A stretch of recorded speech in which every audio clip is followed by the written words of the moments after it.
नमो विष्णुपादाय कृष्णपृष्ठाय भूतले श्रीमति भक्ति वेदांत स्वामिनि इति नामिनि। नमस्ते सरस्वती देवी गौरवाणी प्रचारिणी निर्विशेषा शून्यवादी वसतदेशतारिणी।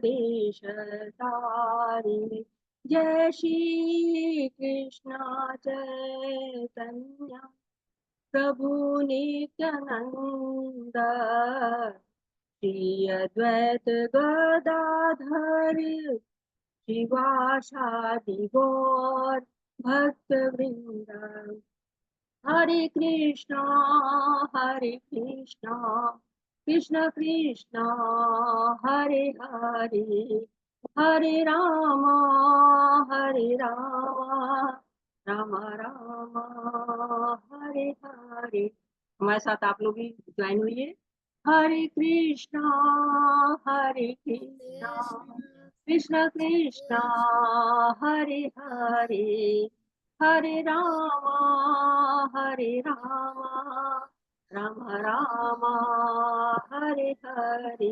अनम्यूट हो सकते हैं आप लोग, अनम्यूट होके गाइए पीछे। चलिए सब लोग मिलते हैं और बोलते हैं हरे कृष्ण महामंत्र। बहुत शक्ति है, आप लोगों को जो है वो हरे कृष्ण महामंत्र गाना चाहिए। हरे कृष्णा कृष्ण कृष्णा हरे हरे हरे राम राम राम हरे हरे। हरे कृष्णा। श्री प्रभुपाद जी के द्वारा श्री प्रभुपाद जी की जय। हरे। तो आज हम अपना दूसरा अध्याय शुरू कर रहे हैं। दूसरे अध्याय का नाम है गीता का सार।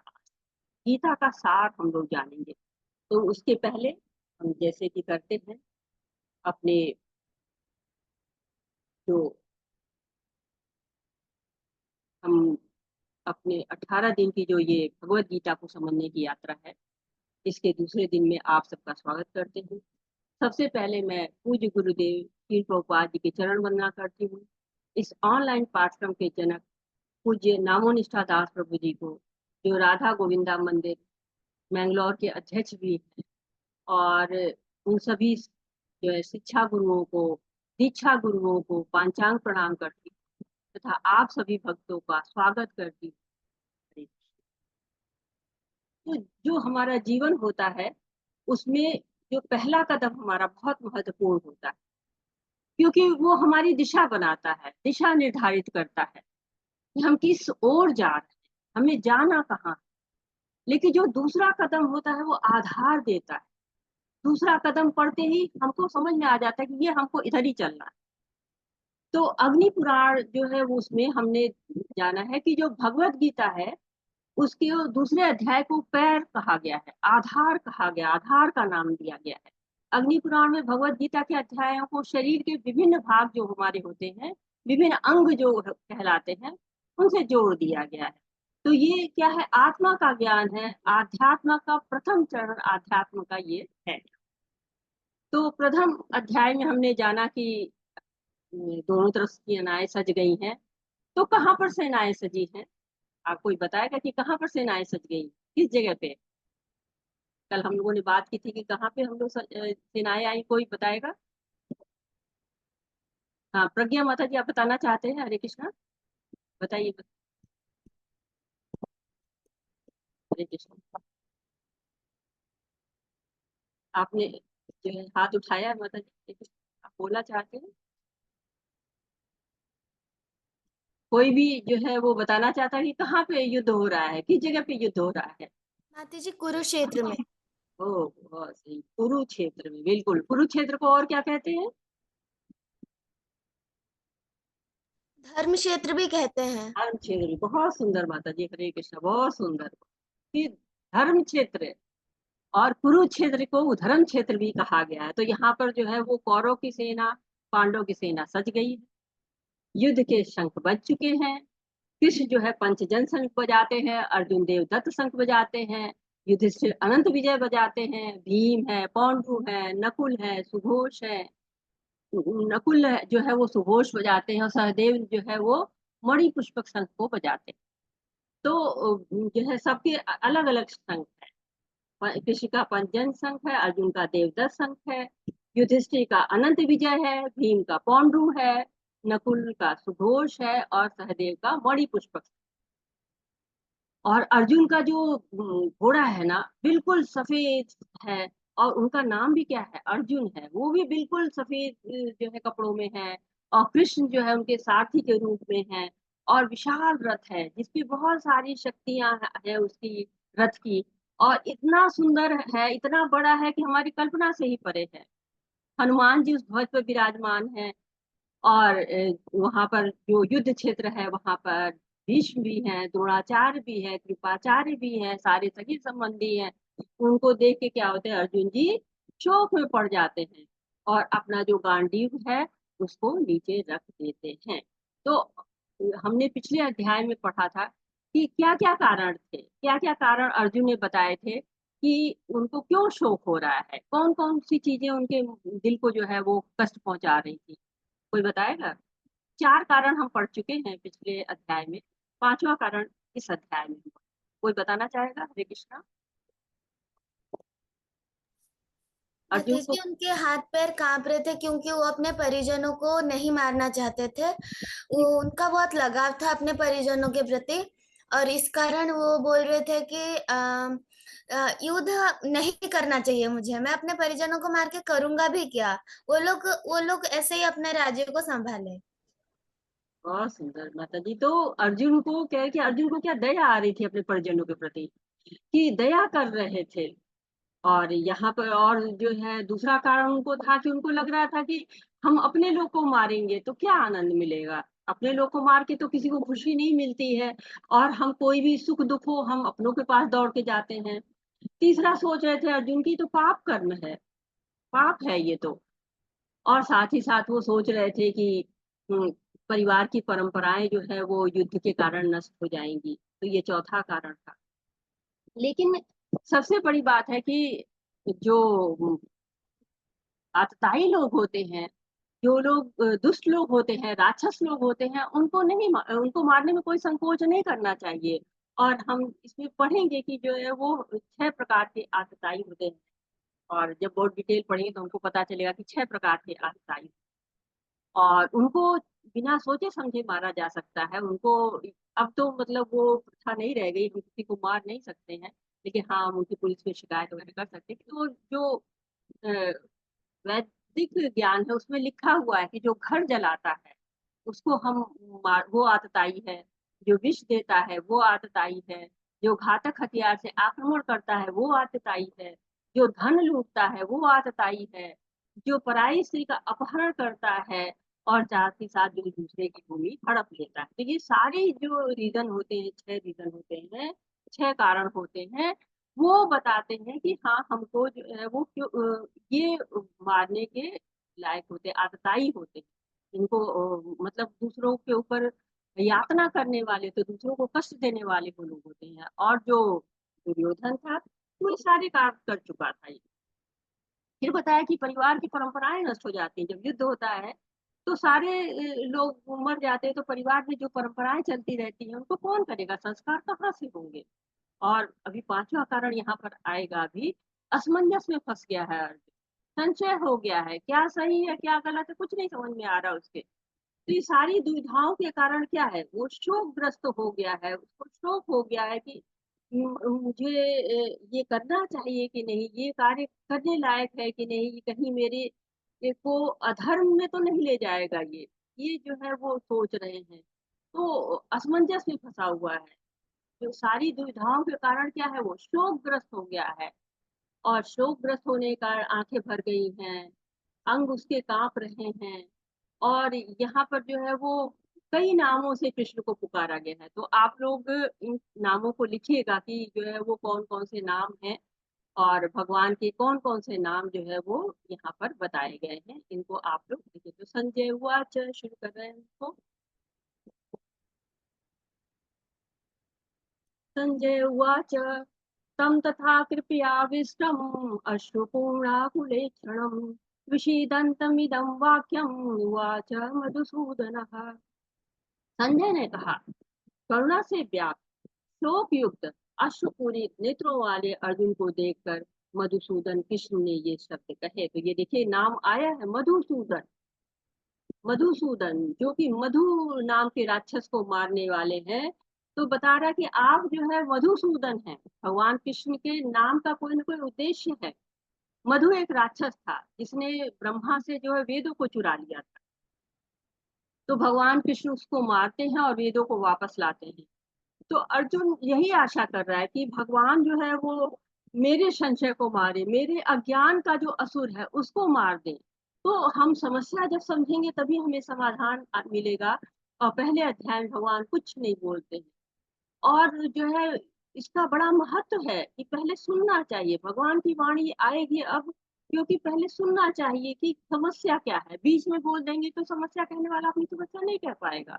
तो हमें जो है वो बोलना चाहिए और सुनना चाहिए। सुनना भी बहुत ज़रूरी है, बोलना भी चाहिए कि हाँ, हम अपनी समस्या को सामने रख सकें। किसके सामने रख सकें? गुरु के सामने रख सकें, साधु के सामने रख सकें, शास्त्र के सामने रख सकें। तो क्या भगवान उवाच, सबसे पहले भगवान की वाणी आ रही है और भगवान कह रहे हैं, मतलब भगवान जो है हमारे सामने बोल रहे हैं। कितनी बड़ी बात है कि भगवान सामने है हमारे, बोल रहे हैं। तो कुतस्वाकश्मलम् इदं विश्वे समुपस्थितम् अनार्यजुष्टं स्वर्ग्यं कीर्तिकरम् अर्जुन। परम पिता परमेश्वर ने कहा, मेरे प्यारे अर्जुन, ये अशुद्धियां तुम पे आई कैसे? वे ऐसे व्यक्ति के लिए बिल्कुल नहीं है जो जीवन के मूल्य को जानता है। वे उच्च ग्रहों की ओर नहीं बल्कि बदनामी की ओर ले जा। अब अर्जुन तो सोच रहे हैं कि मैं तो कष्ट में हूँ, मेरे अंग कांप रहे हैं और वो तो इस रूप में है। और यहाँ पर क्या हो रहा है? यहाँ पर बिल्कुल अलग ही जो है वो बात चल रही है।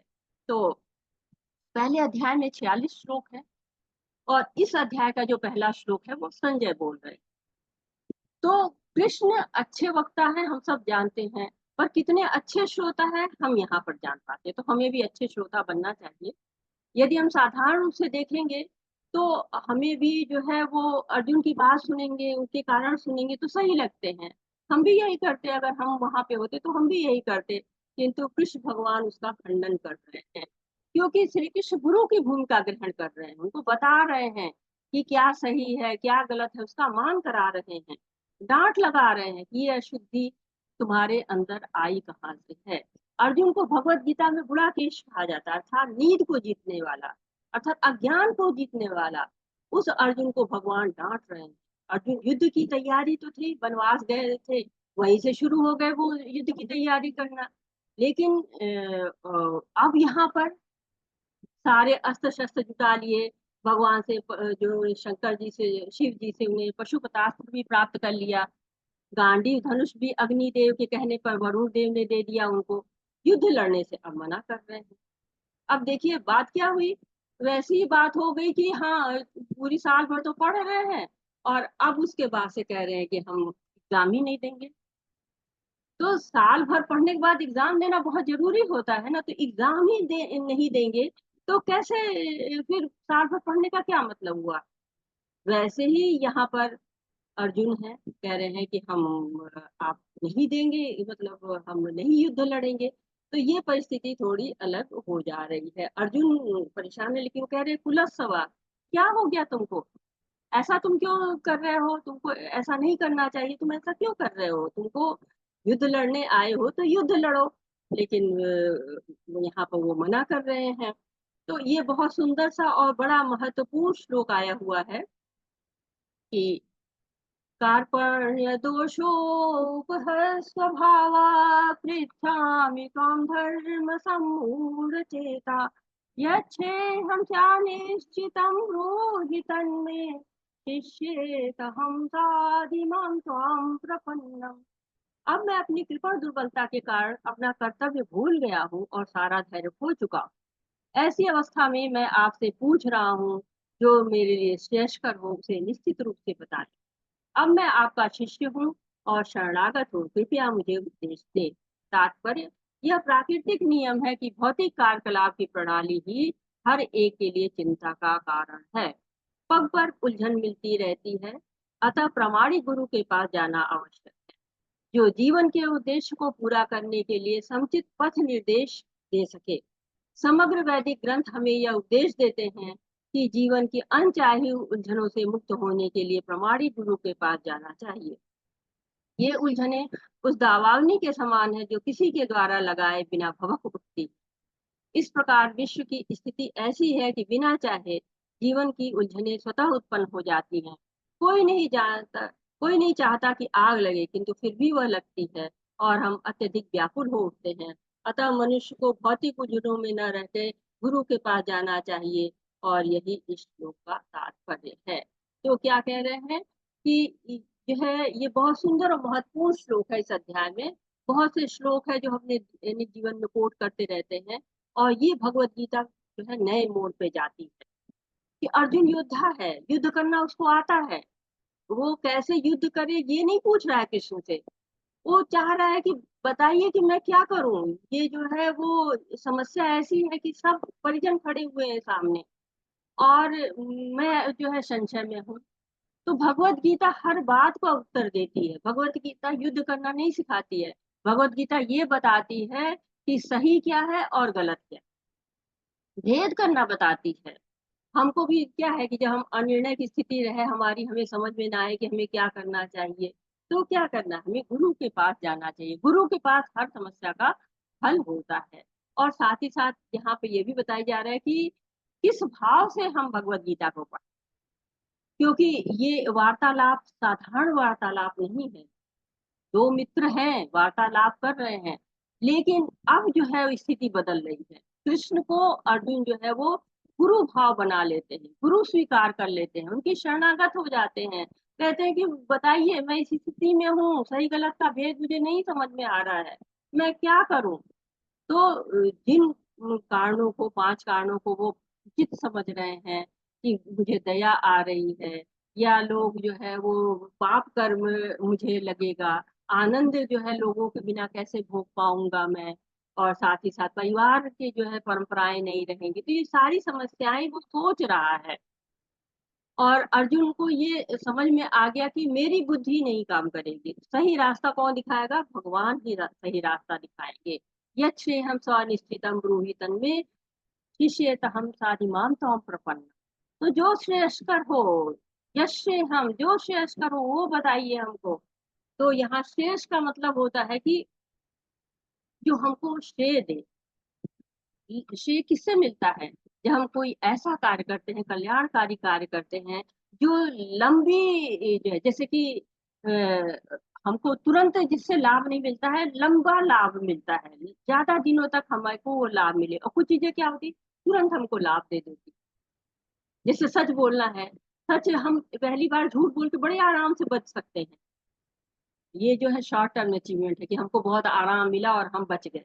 लेकिन लॉन्ग टर्म में क्या है कि अगर हम जो है वो सच बोलेंगे, तो हम बार बार जो है वो हमें झूठ नहीं बोलना पड़ेगा। एक बार हमने सच बोल दिया, झूठ खत्म, नहीं तो बार बार हम झूठ बोलेंगे। तो लॉन्ग टर्म के जो कार्य होते हैं वो जो है प्रेयस कहलाते हैं, वो श्रेयस कहलाते हैं। और जो शॉर्ट टर्म के होते हैं वो प्रेयस कहलाते हैं। शॉर्ट टर्म अचीवमेंट है, जल्दी से लाभ मिल गया तो वो प्रेयस कहलाता है, और जो दूर तक चलता है वो श्रेयस कहलाता है। तो हमको क्या करना है, हमको ऐसे कार्य करने हैं जो हमको ज्यादा दिनों तक जो है वो सुविधाजनक हो, सच हो, सही के रास्ते में हो, कल्याणकारी हो। ऐसे प्रयत्न हमको करना चाहिए। और ये क्या है, ये जो संसार है ये दुखों से भरा हुआ है, और हमेशा परिवर्तन इसमें होता रहता है। कहते हैं ना कि हम पूरे एक कमरे में सारी सुख सुविधाओं को जमा कर लें और ताला बंद करके बैठ जाए, तो भी दुख कहीं न कहीं से वो आ जाएगा। जैसे कहते हैं ना कि जंगल होता है, बांस का जंगल होता है, तो बहुत सारे बांस उसमें लगे होते हैं। अब वहां कोई आग लगाने ना भी जाए, तो बांस वो खुद ही आपस में लड़ते हैं, लड़ लड़ के, और जो है वो आग लगा लेते हैं और भस्म हो जाते हैं, तो सारा जंगल खाक हो जाता है। तो ये जरूरी नहीं है कि आपके पास बहुत साधन है, बहुत पैसे हैं, बहुत विलासतापूर्ण जीवन है तो समस्याएं नहीं रहेंगी। समस्याएं हर जगह आ जाती हैं। अब गौतम बुद्ध का देखिए, बचपन देखिए, गौतम बुद्ध को जब बचपन में थे, पढ़ी होगी आपने कहानी उनकी, कि उनको बहुत विलास पूर्ण उसमें रखा गया, कहीं कुछ उनको कमी दिखाई न दे। लेकिन क्या हुआ, सारी व्यवस्था ध्वस्त हो गई। एक दिन बस घूमने निकलते हैं और उनको अर्थी दिखाई देती है, और उनको सत्य का ज्ञान हो जाता है कि जीवन का सत्य क्या है। और उनको मतलब परेशान हो जाते हैं, वो व्याकुल हो जाते हैं कि संसार में ये सारे दुख हमको सहने पड़ते हैं, ऐसा क्यों होता है।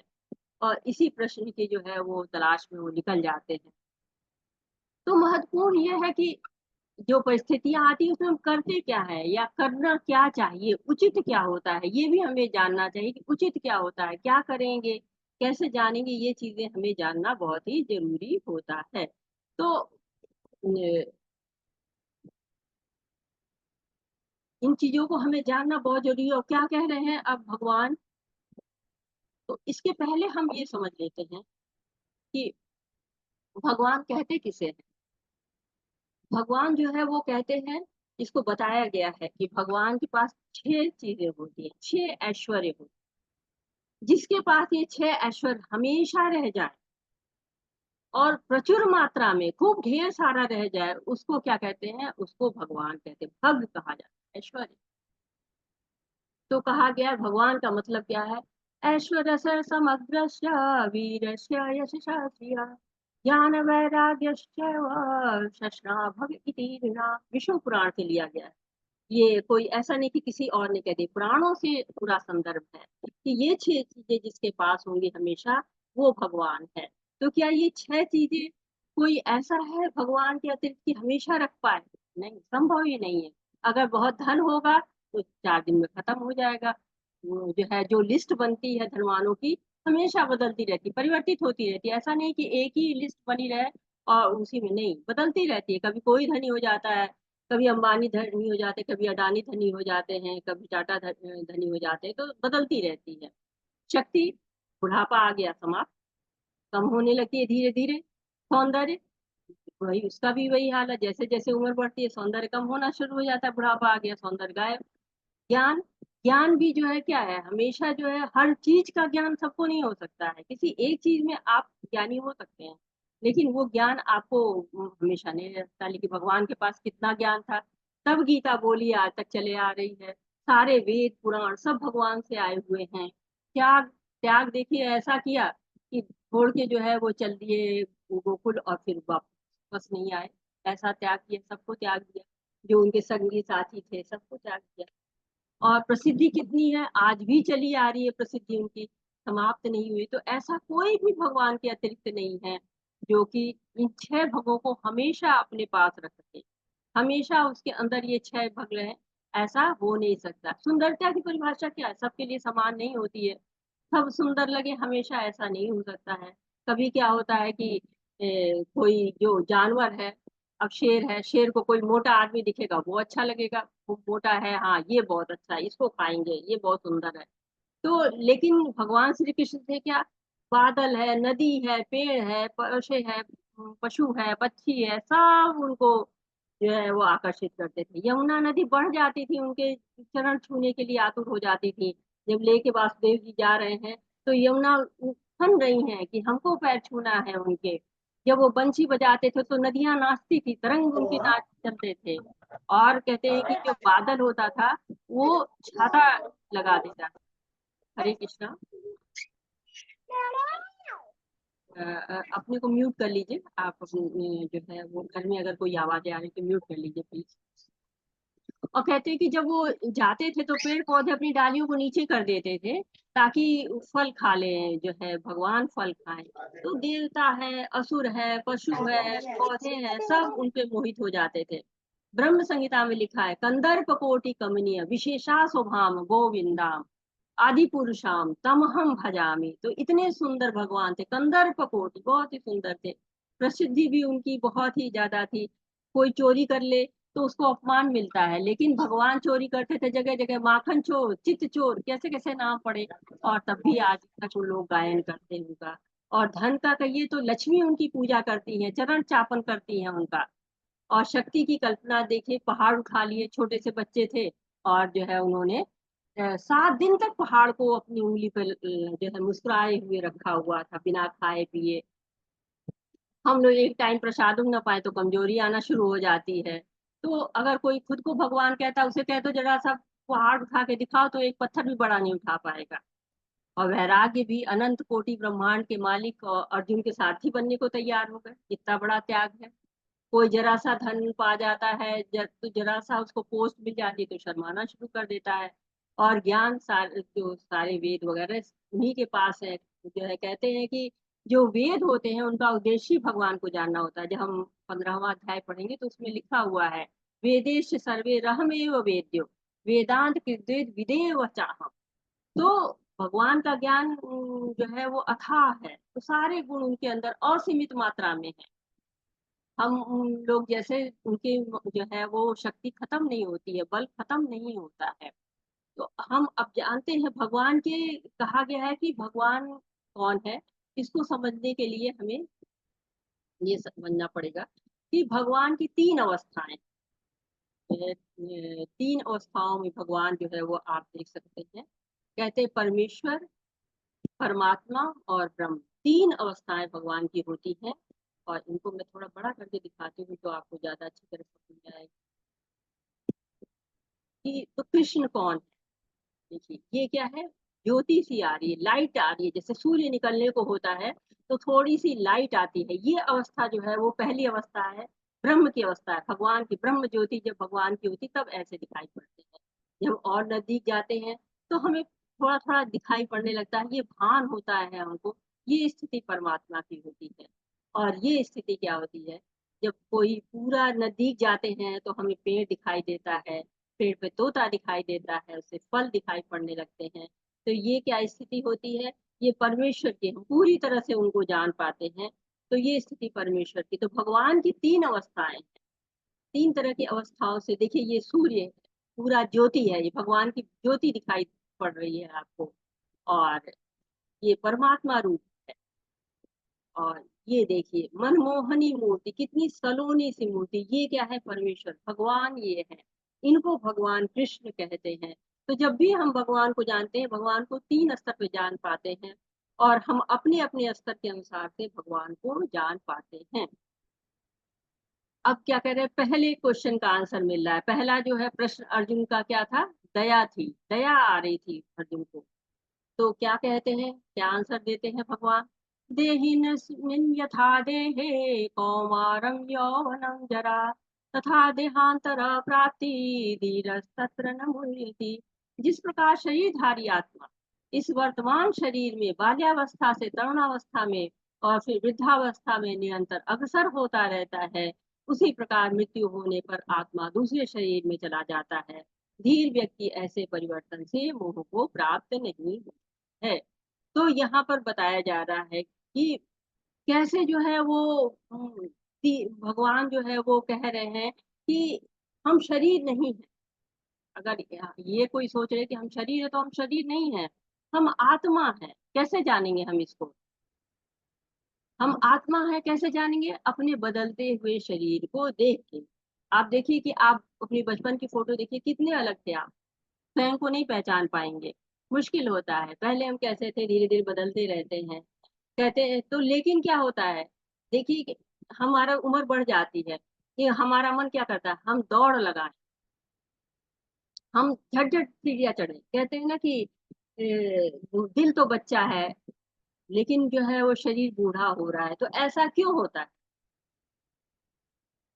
जानते हैं आप, किसी को पता है कि ऐसा क्यों होता है? कि हमारा मन जो है वो वैसे ही रहता है, चाहे कितनी भी उम्र हो जाए हमारा मन नहीं बदलता है। कोई बता पाएगा? हरे कृष्ण। माता जी, एक्चुअली जैसे कि हम अपना पोशाक हर दिन बदलते रहते हैं, वैसे ही आत्मा को भी अपना पोशाक बदलना होता है। इसलिए हमारा उम्र धीरे धीरे बढ़ता जाता है, इसलिए हम बूढ़े भी होते हैं। और उसके बाद बूढ़े होने के बाद हमें जरा के बाद व्याधि होती है, व्याधि के बाद हमें फिर मतलब हमारा जो आत्मा है वो दूसरे शरीर को चला जाता है। ये हाँ, तो देहांतरण हमारा हो जाता है, जैसे आप बात करें कि देहांतरण हो जाता है। ये सही कह रहे हैं कि शरीर जो है वो बदलता रहता है, लेकिन जो हम कह रहे हैं कि हमारा जो है वो मन नहीं, मतलब मन हमेशा हमारा बच्चे की तरह से रहता है, उसका कारण ये आत्मा ही रहती है। आत्मा जो है वो नहीं बूढ़ी होती है ना, शरीर बूढ़ा होता है तो शरीर कहता है हम नहीं दौड़ पाएंगे, लेकिन मन क्या कहता है, हमारी आत्मा कहती है कि नहीं, हम तो जो है दौड़ लेंगे। तो ये आत्मा की उपस्थिति बताता है कि आत्मा जो है हमारे शरीर में है। और आत्मा क्या होती है, अमर होती है, शाश्वत होती है। और ये जैसे कि कहते हैं ना कि शरीर को बदलती रहती है। हम जो है पहले बाल्यावस्था में रहते हैं, फिर धीरे धीरे जो है वो तरुणावस्था में जाते हैं, वृद्धावस्था में जाते हैं, तो ये हमारे परिवर्तन होते रहते हैं। लेकिन जो धीर व्यक्ति होता है, जो लोग धीर पुरुष होते हैं, वो इन परिवर्तनों से कोई भी उनको मोह नहीं होता है। वो इसको समझते हैं कि हाँ, ये तो एक नियम है, इस नियम के अनुसार शरीर को चेंज होना है। वो जन्म लेगा, फिर बढ़ेगा, फिर जो है वो क्या कहते हैं कि थोड़ा और तरुणावस्था में आ जाएगा, फिर वो अपने जैसे लोगों को पैदा करेगा, फिर थोड़ा सा क्षरण होगा उसका, फिर मृत्यु हो जाएगी। ये क्या है, ये नियम है, इसके अनुसार शरीर बढ़ता रहेगा। देखिए जो लोग क्या कहते हैं कि जानते हैं इसको कि हाँ, हम आदि आत्मा जो है शरीर धारण किए हुए है, शरीर जो है वो नहीं है पूरा, मतलब हम शरीर नहीं है, हम आत्मा है। जो इस चीज को जानते हैं वो हमेशा जो है वो क्या करते हैं कि वो परेशान नहीं होते हैं, वो मोह में नहीं पड़ते हैं। अगला श्लोक कह रहा है, वांशांसि जीर्णानि यथा विहाय नवानि गृह्णाति नरोपराणि तथा शरीराणि विहाय जीर्णान्यन्यानि संयाति नवानि देहि। जिस प्रकार मनुष्य पुराने वस्त्रों को त्याग कर नए वस्त्र धारण करता है, उसी प्रकार आत्मा पुराने तथा व्यर्थ के शरीर को त्याग कर नवीन भौतिक शरीर धारण करता है। अणु आत्मा द्वारा शरीर का परिवर्तन एक स्वीकृत तथ्य है। आधुनिक विज्ञानी जन तक जो आत्मा के अस्तित्व पर विश्वास नहीं करते, पर साथ ही हृदय से शक्ति साधन की व्याख्या भी नहीं कर पाते, उन परिवर्तनों को स्वीकार करने को बाध्य हैं, जो बाल्यकाल से कौमारावस्था और फिर तरुणावस्था तथा वृद्धावस्था में होते रहते हैं। वृद्धावस्था से यही परिवर्तन दूसरे शरीर में स्थानांतरित हो जाता है। तो यहाँ पे बताया जा रहा है कि हमारी पहचान जो है हमारी आत्मा से है, शरीर से नहीं है। तो प्रश्न होता है मैं कौन हूँ, तो हम अपना नाम बताते हैं, घर बताते हैं, परंतु हमारी असली पहचान नहीं है। हम प्रतिदिन क्या करते हैं, हम जो है वो कपड़े बदलते हैं, मौसम के अनुसार कपड़े बदलते हैं और पहनते हैं। बाहर जाएंगे तो दूसरे पहनेंगे, घर में जाएंगे दूसरे पहनेंगे, लेकिन हमारी पहचान नहीं बदलती, क्योंकि आत्मा का कपड़ा क्या है, शरीर है। विभिन्न योनियों में विभिन्न प्रकार के कपड़े बदलती है। आत्मा और शरीर दोनों अलग है। जब कोई आत्मा ये शरीर त्याग देती है, तो शरीर को दोबारा हम नहीं जीवित कर पाते हैं, क्योंकि अचेतनता जो हमारी आत्मा के कारण होती है।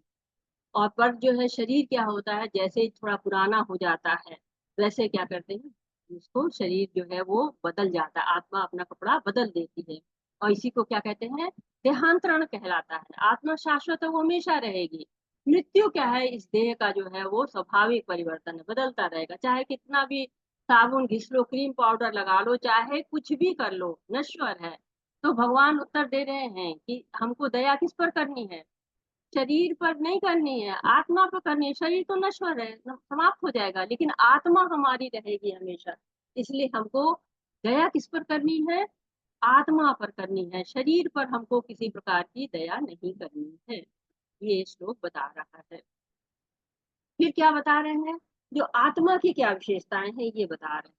नैनम छिदन्ति शस्त्राणि नैनम दहति पावकः न चैनम क्लेदयन्त्यापो न शोषति मारुतः। यह आत्मा न तो कभी किसी शस्त्र द्वारा खंड खंड किया जा सकता है, न अग्नि द्वारा जलाया जा सकता है, न जल द्वारा भिगोया या वायु द्वारा सुखाया जा सकता है।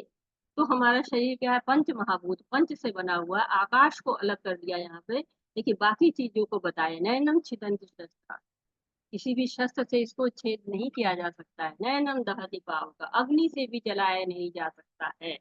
और साथ ही कहते हैं कि ये आत्मा नष्ट होती ही नहीं है, ये बहुत बड़ी बात है। इसलिए हमारा बहुत बड़ा परिचय हमको हो जाता है कि आत्मा नष्ट नहीं होती है। तो जब हम इस बात को जानते हैं तो सत्य जानते हैं। तो हम जब सत्य जान जाते हैं, हमारी दिशा बदल जाती है, दृष्टिकोण बदल जाता है। कहते हैं ना कि जब किसी की मृत्यु हो जाती है, कितने शोक में हम हो जाते हैं, कहते हैं वो चला गया। लेकिन वो तो सामने रखा हुआ है, सामने तो शरीर पड़ा हुआ है, कौन था जो चला गया? तो जो आत्मा थी वो चली गई, चेतनता थी वो चली गई।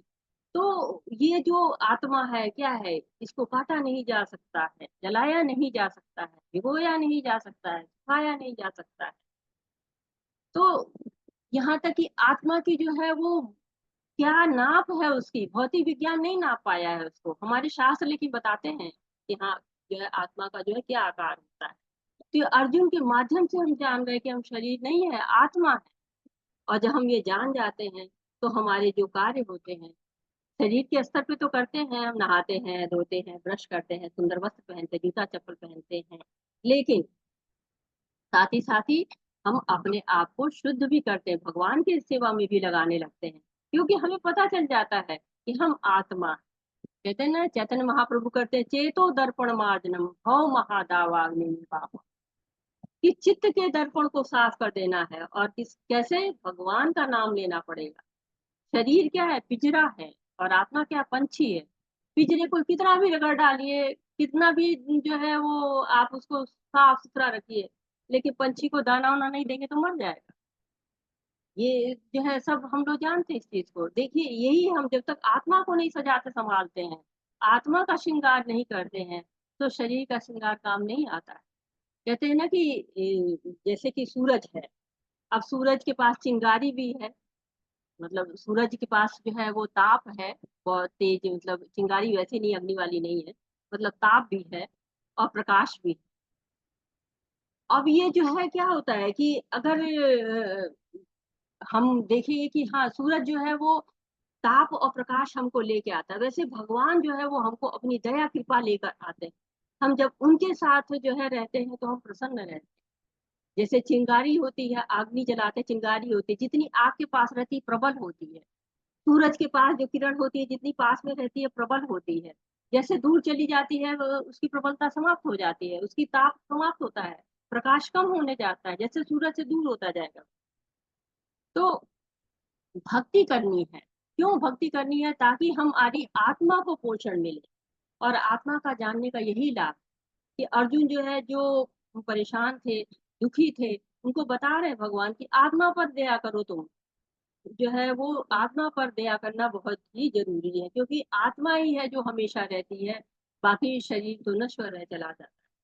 अब जो है दूसरे प्रश्न का आंसर दे रहे। पहले प्रश्न का आंसर हो गया कि दया किस पर करनी है? आत्मा पर करनी है, शरीर पे नहीं करनी है। अब दूसरा आंसर आ रहा है, अवाच्य बादश बहुनर्दिश्यन्ति तवाहिता निंदस्तत्व सामर्थ्य ततो दुःखतरं नु किम्। तुम्हारे शत्रु अनेक प्रकार के कटु शब्दों से तुम्हारा वर्णन करेंगे और तुम्हारी सामर्थ्य का उपहास करेंगे। तुम्हारे लिए इससे दुखदाई और क्या हो सकता है? तो जो भी लोग हैं जो कि बहुत अपने क्षेत्र में माहिर हैं, क्षत्रिय हैं, बहुत बलशाली हैं, अगर वो युद्ध से जा रहे हैं, मुख मोड़ रहे हैं, तो क्या होगा? लोग उस पर हंसी करेंगे, क्योंकि छतरी का कार्य सुरक्षा देना है, धर्म के लिए जो कार्य करना है। जो जो दूसरा प्रश्न था अर्जुन का कि आनंद नहीं मिलेगा, जो हमारे अपने मर जाएंगे तो आनंद नहीं मिलेगा, तो भगवान कह रहे हैं कि क्या तुमको इसमें आनंद मिलेगा कि लोग तुमको भगोड़ा कहें, कायर कहें? क्योंकि तुम अभी दया कर रहे हो, तुम यहाँ पे इनको दया करके छोड़ना चाह रहे हो, तो कोई ये नहीं कहेगा बड़ा दयालु था अर्जुन, किसी से लड़ाई नहीं किया। सब कहेंगे कायर था, इतनी बड़ी सेना देख के भाग गया, डर गया। तो इतने अस्त्र शस्त्र रख के क्या फायदा होगा? सब तुम्हारा उपहास करेंगे, अपयश करेंगे। तो आनंद तो दोनों तरफ नहीं है। चाहे युद्ध करो तो दूसरी तकलीफ है, नहीं करो तो दूसरी तकलीफ है।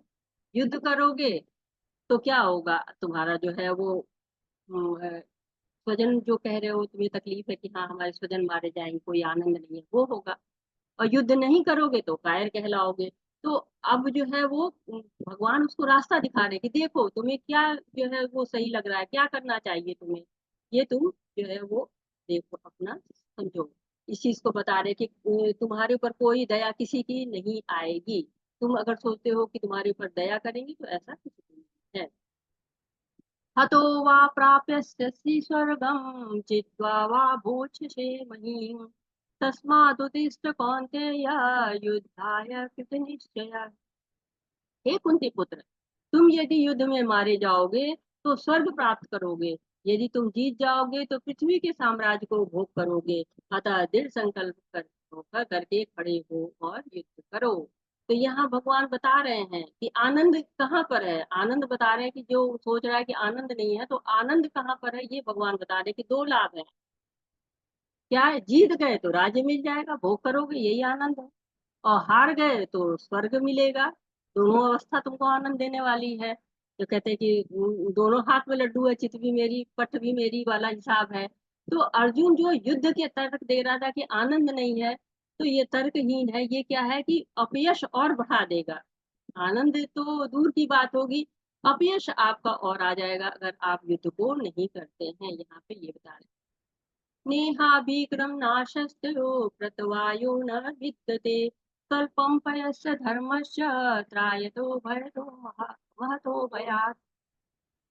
इस प्रयास में न तो हानि होती है न ही हास, अभी तो इस पथ पर की गई अल्प प्रगति भी महान भय से रक्षा करती है। तो ये क्या बता रहे हैं कि अगर आप थोड़ी भी भक्ति करते हैं, थोड़ा सा भी अगर प्रयास करते हैं, भक्ति का प्रयास करते हैं, भगवान के कार्यों का प्रयास करते हैं, तो क्या होता है, इस प्रयास में कोई हानि नहीं होती है और कोई हास नहीं होता है।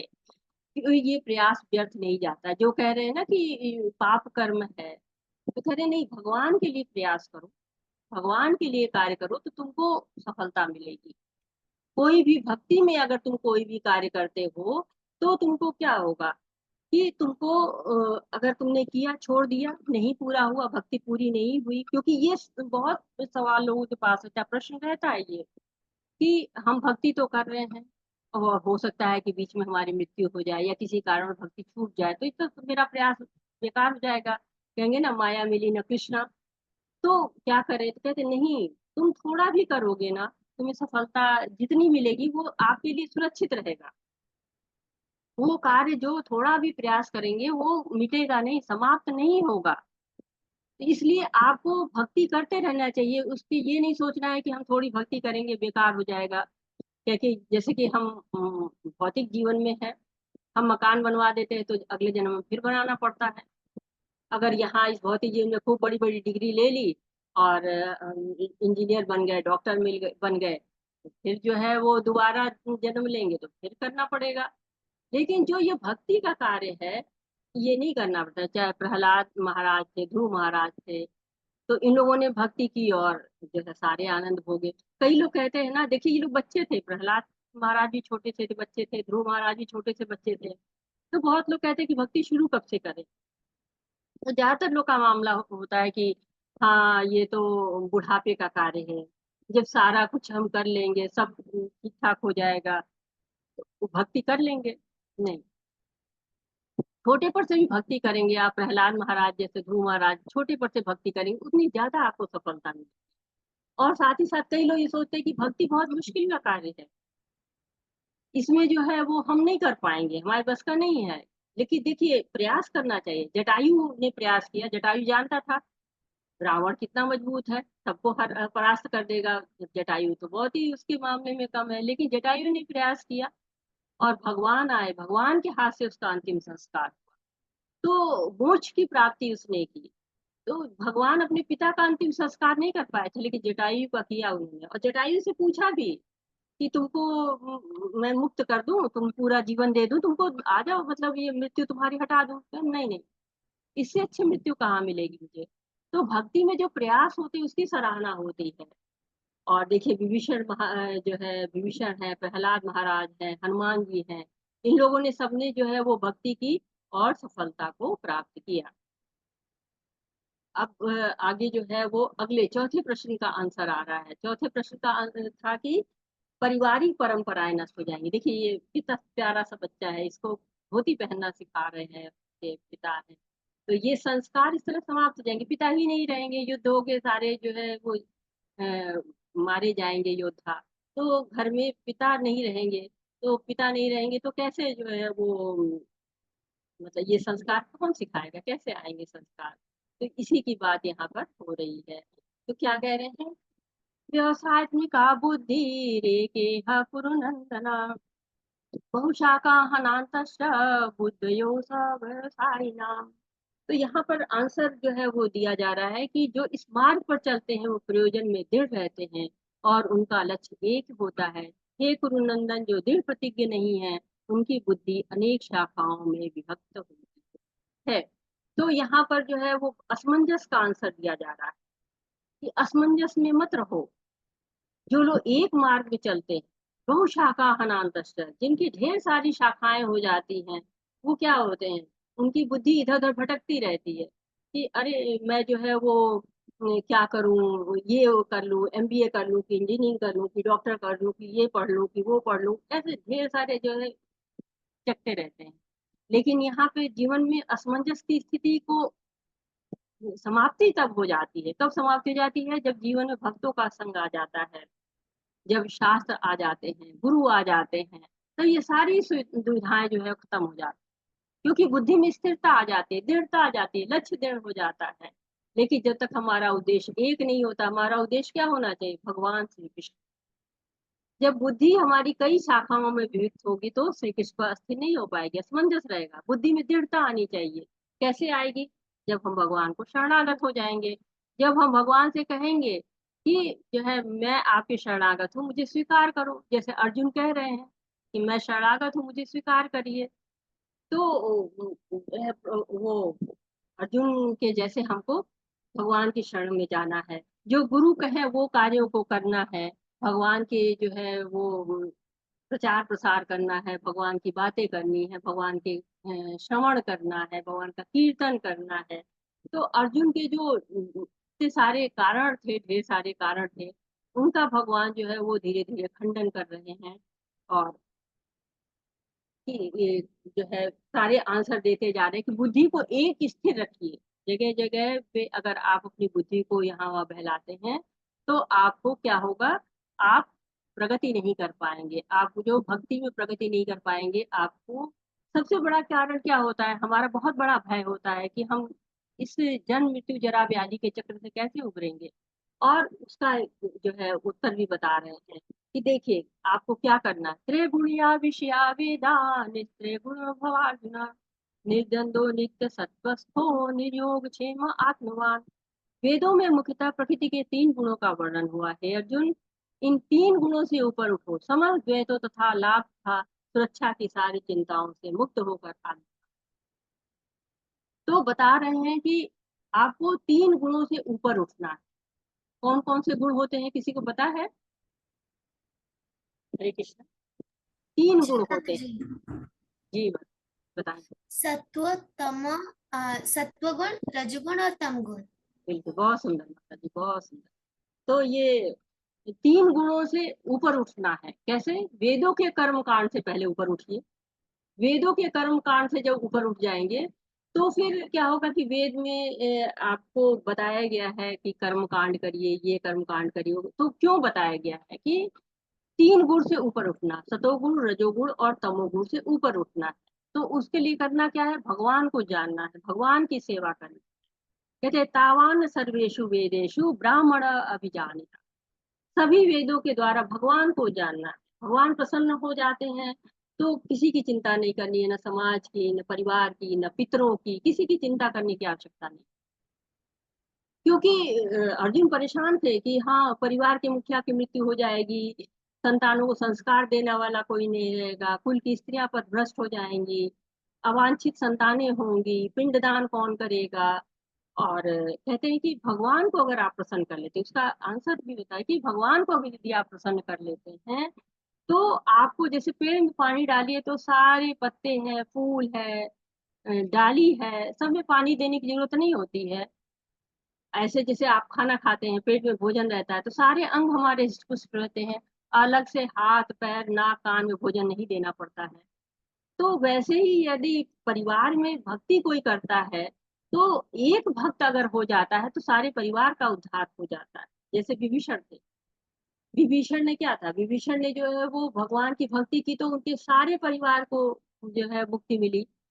सारे परिवार को जो है उद्धार हो गया, सारे समाज का उद्धार हो गया। तो भक्त अगर एक भी भक्त परिवार में हो जाता है तो वो परिवार के कई पीढ़ियों की जो है वो उनको मुक्ति दिला देता है, उनको मुक्त कर देता है। अब यहाँ पे क्या बता रहे हैं भगवान, कर्मणेवाधिकारस्ते मा फलेषु कदाचन मा कर्म फल हेतु भूर्मा ते संगोष कर्मणि। तुम्हें अपने कर्म कर्तव्य करने का अधिकार है, किंतु कर्म के फलों के अधिकारी तुम नहीं हो। तुम न तो अपने आप को अपने कर्मों के फलों का कारण मानो, न ही कर्म न करने में कभी आसक्त हो। तो ये एक बड़ा सुंदर सा श्लोक है, और ये श्लोक बहुत प्रचलित भी है। आप लोग सब लोगों ने सुना होगा, महाभारत सब लोग देखते हैं, बहुत मन से देखते थे, ये सुना होगा। जो नहीं भी देखते उनको भी ये श्लोक तो कम से कम बहुत ही प्रचलित है, बहुत इंपॉर्टेंट भी है, फेमस भी है। इस श्लोक का लोग गलत मतलब निकाल देते हैं, क्योंकि किसी गुरु से सुनते नहीं है, शास्त्र को पढ़ते नहीं है, अब आपस में ही विचार कर लेते हैं, अपने मन से अर्थ निकालते हैं कि कर्म करो फल की इच्छा नहीं करो। बिना किसी उद्देश्य के कर्म करते जाओ, बिना परिणाम की इच्छा के। ऐसे मन में आती है कि भाई फल ही नहीं चाहिए तो क्यों करूं कर्म। तो अब फिर सो आराम से, कोई जरूरत ही नहीं है। लेकिन अगर जो है वो ये हम कहें कि नहीं उत्साही नहीं है, कर्म मत करो बंधन नहीं लगेगा, तो भगवत गीता में ये कर्म का सिद्धांत नहीं बताया है। ये कहा गया कि कर्म करो, लेकिन कर्म के फलों में आसक्ति मत, क्योंकि आसक्ति जब रहती है तो अगर हमको परिणाम सही नहीं मिले तो हमें कष्ट होता है। देखिए बच्चे क्या होते हैं, एग्जाम देते हैं, आप सब लोग में कई लोग होंगे जो एग्जाम वगैरह दे रहे हैं।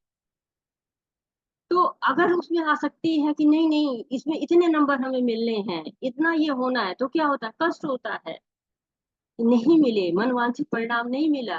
आज ही देखिए इलेक्शन का जो है वो आया हुआ है परिणाम, तो क्या है, कुछ नहीं है, लोग कोई ये है कोई वो है कहते रहते हैं। लेकिन देखिए किसान क्या करता है, बीज बोता है, कभी आंधी आती है, कभी पानी होती है, कभी ओलावृष्टि होती है, कभी पैदावार हुई कभी नहीं हुई, लेकिन वो कर्म करता है। कर्म नहीं छोड़ना है, कर्म को हमें करना ही करना है। लेकिन हाँ, उस कर्म फल में हमें किसी प्रकार की आसक्ति को नहीं रखना। कर्म फल जो है वो हमें जो भी होगा मिलेगा, उसके जो है वो हमारी आसक्ति नहीं रहेगी, तो हम डिप्रेशन में नहीं जाएंगे, कोई गलत कदम नहीं उठाएंगे जैसे कुछ बच्चे उठा लेते हैं। श्री भगवान उवाच प्रजाहाति यदा कामान् सर्वोन्पाथ मनोगतान् आत्मन्येवात्मना तुष्ट स्थिति प्रज्ञस्य दोच्यते। श्री भगवान ने कहा, हे पार्थ, जब मनुष्य मनोधर्म से उत्पन्न होने वाली इंद्रिय तृप्ति की समस्त कामनाओं का परित्याग कर देता है, और जब इस तरह से विशुद्ध हुआ उसका मन आत्मा में संतोष प्राप्त करता है, तो वह विशुद्ध दिव्य चेतना को प्राप्त स्थिति प्रज्ञ है। तो स्थिति प्रज्ञ को बताया हुआ है कि स्थिति प्रज्ञ कौन होता है। स्थिति प्रज्ञ की परिभाषा की, बहुत ऐसे लोग स्थिति प्रज्ञ होते हैं जो दृढ़ होते हैं, जिनकी बुद्धि व्यवसायत्मक का बुद्धि जो बताई गई थी, बिल्कुल दृढ़ बुद्धि होती है, कोई दुविधा नहीं रहती है, कोई द्वंद्व नहीं रहता है, सुख दुख दिन रात जो है वो अमृत विष सब एक सा हो जाता है, आत्मा के स्तर पर कार्य करने लगता है, आत्मा आराम हो जाता है, हर परिस्थिति में खुश। कुछ लोग कहते हैं ना, देखो ये हमेशा खुश रहते हैं, चाहे जिस परिस्थिति में रखो उसी परिस्थिति में खुश रहते हैं। तो ऐसा आत्मा आराम हो जाता है। अब ये देखिए, ये एक चित्र आया हुआ है जिसमें प्रहलाद महाराज, अब इनको कितने भी कष्ट दिए गए, लेकिन इनको कोई परेशानी नहीं, सब में भगवान का नाम लेते रहे। उनको अग्नि में भी डाला गया, और बताया गया कि जो है पर्वत पर से भी फेंका गया था, तो कई तरह की उनको यातनाएं दी गई थी, लेकिन इसके बाद भी उनको किसी तरह का कष्ट नहीं हुआ। देखिए प्रहलाद महाराज को कैसे कैसे कष्ट दिए जा रहे हैं, और ये देने वाला कौन है, उनके पिता हैं। ये सबसे बड़ी बात है। ये दुख की बात और हो जाती है जब पिता है, ये तो प्रभुपाद जी का जो है वो चित्र है। और प्रभुपाद जी जो है वो बहुत बड़े भक्त थे प्रभुपाद जी, और उन्होंने भी जो है वो हमें ये कृष्ण से परिचय कराया हुआ है।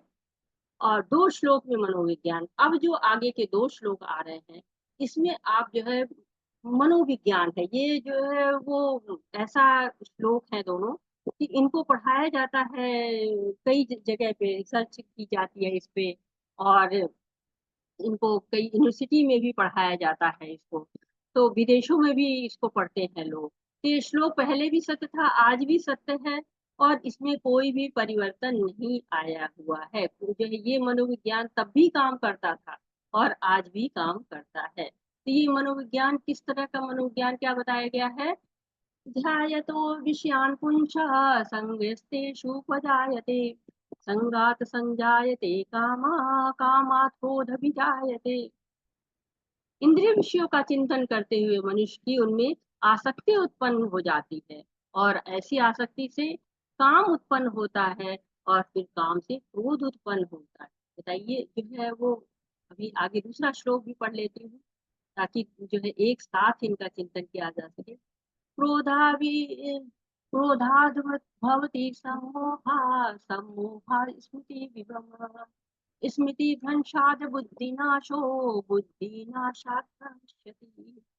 क्रोध से पूर्ण भ्रम उत्पन्न होता है, और भ्रम से स्मृति, और जब स्मृति हतप्रभ होती है तो बुद्धि खो जाती है, और जब बुद्धि खो जाती है तो भौतिक कूल में फिर से गिर जाता है। तो ये एक जो है वो बताया गया है कि होता क्या है एक्चुअली में, होता क्या चीज है, कि कैसे 8 स्तर बताए गए हैं इसके, कि जैसे किसी का पतन होता है, ध्याय तो विषयान पुंसा, पहले विषय पर अर्थात वस्तु पर ध्यान जाता है।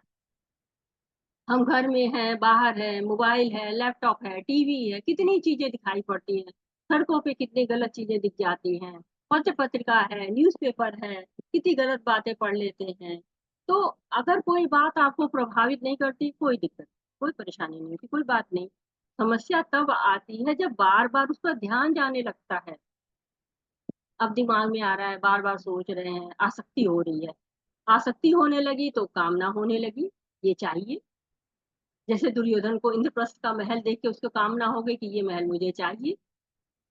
अब क्या होता है, जब कामना पूरी नहीं होती तो क्रोध आने लगता है, और जब क्रोध आता है तो क्या होता है कि जो है हमको, हमारी जो विश लिस्ट है वो इतनी बड़ी होती जाती है, एक कामना के बाद दूसरी कामना, तीसरी कामना, तो क्रोध आना ही आना है। एक समय तो ऐसा ही होगा जब विश लिस्ट पूरी नहीं होगी, क्रोध आने से मोह आता है कि इसे तो लेके रहूंगा, कैसे नहीं मिली मुझे ये चीज, मुझे चाहिए। तो अब ये क्या करती है, ये बुद्धि का नाश करती है, स्मरण शक्ति का नाश हो जाता है, आगा पीछा सब भूल जाते हैं। कहते हैं ना कि गलत व्यवहार हो गया, क्यों, बुद्धि नाश हो गई थी, व्यवहार गलत हो गया, हम दूसरों को अपमानित कर देते हैं, दुर्व्यवहार कर देते हैं। तो बहुत सारे उदाहरण हैं, ये हमारी पतन की अवस्था होती है, क्योंकि बुद्धि का दुरुपयोग हो रहा है। अब इसमें से हम किसी स्तर पे रुक जाएं तो क्या होगा, हम इस पतन से बच सकते हैं।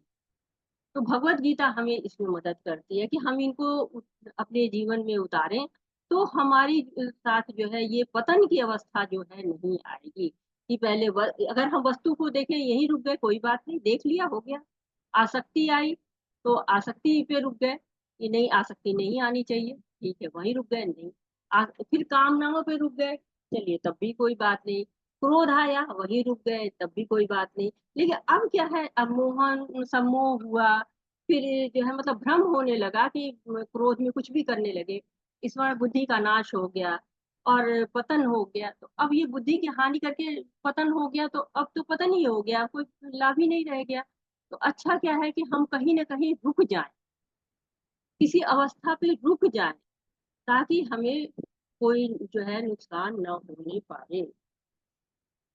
तो जो है ये पतन का कारण आज से 5,000 साल पहले भी यही कारण था, और आज भी यही कारण होता है। स्वामी प्रभुपाद के कुछ शब्द, मनुष्य कृष्ण भावनामृत या दिव्य जीवन को एक क्षण में प्राप्त कर सकता है, और हो सकता है कि उसे लाखों जन्म के बाद भी प्राप्त हो। यह तो सत्य समझने और स्वीकार करने की बात है। खटवांग महाराज ने अपने मृत्यु के कुछ मिनट पूर्व कृष्ण के शरणागत होकर ऐसी जीवन अवस्था प्राप्त कर, इस जीवन का अंत होने से पूर्व यदि कोई कृष्ण भावना भावित हो जाए तो उसे तुरंत ब्रह्म निर्वाण अवस्था प्राप्त हो जाती है। भगवत धाम तथा भगवत भक्ति के बीच कोई अंतर नहीं, क्योंकि दोनों चरम पद हैं। अतः भगवान की दिव्य प्रेमाभिव्यक्ति में व्यस्त रहने का अर्थ है भगवत धाम को प्राप्त करना। भौतिक जगत में इंद्रिय तृप्ति विषयक कार्य होते हैं, और आध्यात्मिक जगत में कृष्ण भावनामृत विषय। इसी जीवन में ही कृष्ण भावनामृत की प्राप्ति तत्काल ब्रह्म प्राप्ति जैसी है। जो कृष्ण भावनामृत में स्थित होता है, वह निश्चित रूप से पहले ही भगवत धाम में प्रवेश कर चुका होता है। भगवत गीता के प्रतिपाद्य है कर्म योग, ज्ञान योग और भक्ति योग। इस द्वितीय अध्याय में कर्म योग तथा ज्ञान योग की स्पष्ट व्याख्या हुई है एवं भक्ति योग की भी झांकी दी गई है। तो ये जो पाठ है भगवत गीता का सार कहा जाता है। तो सारी चीजों को भगवान ने बता दिया है, कर्म योग भी है, ज्ञान योग भी है, थोड़ा भक्ति योग भी है विस्तार से। और अब आगे के अध्यायों में इनको ही हम डिटेल में और पढ़ेंगे। और जब हमको ये समझ आ जाए कि हम शरीर नहीं है, हम आत्मा हैं, तो क्या होगा, हमारी बुद्धि बदल जाएगी, हम कृष्ण भावना भावित होने चाहेंगे। और उससे क्या होता है, हमें ब्रह्म निर्वाण अवस्था मिलती है। और ब्रह्म निर्वाण अवस्था क्या होती है कि वो जो है वो बिल्कुल कहते हैं कि भगवान की ऐसी भक्ति करते करते कहते हैं कि ब्रह्मभूत अवस्था ऐसी न सोचती न कांक्षति, न किसी प्रकार का शोक करता है, न किसी प्रकार की कामना करता है। वो भगवान की सेवा में ही व्यस्त रहता है जब ब्रह्म निर्वाण की अवस्था आ जाती है। तो भगवत धाम और भगवत भक्ति कह रहे हैं, इसके बीच में कोई अंतर नहीं, दोनों उच्च पद है। भगवत भक्ति करते करते ही भगवत धाम जो है वो हम पहुंच सकते हैं। और हमें भगवान की दिव्य प्रेमा भक्ति करनी चाहिए, क्योंकि दिव्य प्रेमा भक्ति करके ही हम भगवान तक पहुंच सकते हैं। तो अब ये इस अध्याय का अंत होता है यहाँ पर। और इस अध्याय में 5 जो है वो प्रश्न जो थे अर्जुन के, उनका आंसर मिल रहा है कि अर्जुन क्यों लड़ना नहीं चाहता है, कृष्ण बताते हैं, उनको उत्तर भी मिलता है। तो दया क्या है, दया पहला प्रश्न था कि दया है, तो हम शरीर नहीं है, हम आत्मा है, इसलिए दया भी हमें आत्मा पर करनी है, शरीर पर नहीं करना है। कोई आनंद नहीं, तो भगवान कह रहे नहीं, आनंद तो है, अगर यहाँ जीत जाओगे तो यहाँ का सुख भोगोगे, और अगर मारे जाओगे तो स्वर्ग का राज्य मिलेगा, वहां का सुख भोगोगे, स्वर्ग का सुख भोगोगे। कहते पाप है ये तो, पाप है। तो कह रहे कि नहीं, भगवान के लिए किया गया कोई भी कार्य पाप नहीं होता है, भगवान की आज्ञा है, उनके द्वारा किया, उनके लिए किया गया कार्य जो है वो भक्ति कहलाती है, वो पाप नहीं होता है। पारिवारिक परंपराएं कह रहे हैं कि नहीं, प्रेरणा बनो, कायर मत बनो, कि जो है वो कायरता का कार्य मत करो। जो है वो भगवान बता रहे हैं कि पारिवारिक परंपराओं के नाम पर कायरता पे मत जाओ। असमंजस है, असमंजस में नहीं रहना चाहिए, दृढ़ निश्चय के साथ हमको भगवान की सेवा करनी चाहिए। तो ये अर्जुन के प्रश्न का उत्तर दे रहे हैं भगवान इसमें। और अब आगे आगे जब हम चलेंगे तो अर्जुन के प्रश्न आएंगे, बड़े सुंदर सुंदर प्रश्न आते हैं अर्जुन के। बिल्कुल समझ लीजिए कि जैसे कोई आपने डेजर्ट बनाया है, उसके ऊपर मेवा छिड़क देते हैं तो आनंद आ जाता है, वैसे ही जो है अर्जुन के जो प्रश्न है वो डेजर्ट पे जो है वो मेवे का कार्य करते हैं। बहुत सुंदर सुंदर प्रश्न आते हैं, और वो प्रश्न किसके हैं, हमारे प्रश्न हैं। हम असमंजस में हो जाते हैं, हम अर्जुन नहीं है, अर्जुन तो भक्त हैं, भगवान ने उनको ऐसा बनाया हुआ है ताकि लगे कि वो असमंजस में है, जबकि वो किसी प्रकार से असमंजस में नहीं हो सकते हैं, भगवान के बहुत बड़े भक्त हैं। तो सब हमारे लिए, जैसे रिपोर्टर होते हैं ना, आज टीवी रिपोर्टर होते हैं, जगह जगह पूछते हैं आप बताइए आप बताइए, प्रश्न जो है जनता के होते हैं लेकिन पूछते वो हैं, वैसे प्रश्न हमारे हैं, पूछते अर्जुन हैं। तो हमको भी अर्जुन के भाव से ही इनको ग्रहण भी करना चाहिए, जो उत्तर दे रहे हैं भगवान, वो अर्जुन के भाव से ही हमको ग्रहण करना है। तो हमारा आज का अध्याय यही समाप्त होता है। वाछा कल्पतरुभ्यश्च कृपा सिन्धुभ्य एव च पतितानां पावनेभ्यो वैष्णवेभ्यो नमो नमः। अनंत कोटि वैष्णव वृंद की जय, श्रील प्रभुपाद की जय। हरे कृष्णा कृष्ण कृष्णा हरे हरे, हरे रामा राम रामा हरे हरे। हरे कृष्णा। किसी का कोई प्रश्न है, कोई सुझाव है, कोई, तो आप बता सकते हैं। और पवन प्रभु जी, अगर आपको कुछ कहना है तो कह सकते हैं। अरे अभी पहुंच नहीं पाया हूँ, कल बात करी है, हम रास्ते में हूँ। ठीक ठीक ठीक बस में हूँ। ठीक है ठीक है। आप लोग में से अगर किसी का कोई प्रश्न है तो आप लोग दे सकते हैं हम।